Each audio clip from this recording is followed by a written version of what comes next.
In this video, I'll show you how you can fix Roblox no longer supports 32-bit devices.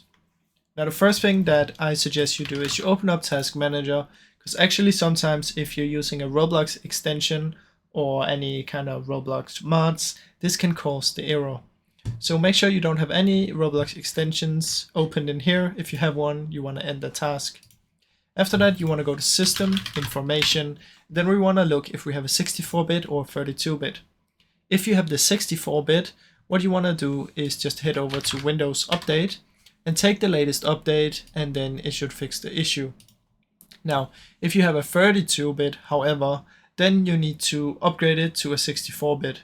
Now, this is kind of difficult, and I would suggest you find someone, a professional or anyone who knows how to do it, to upgrade it, because you need to do it manually. So those are basically the ways that you can fix it.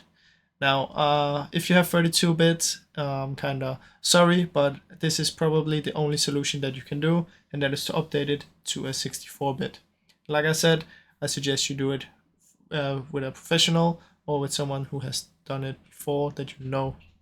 Now, I really hope you enjoyed this video. If you did, please leave a like and subscribe, as it helps me out a ton. Thank you so much for watching.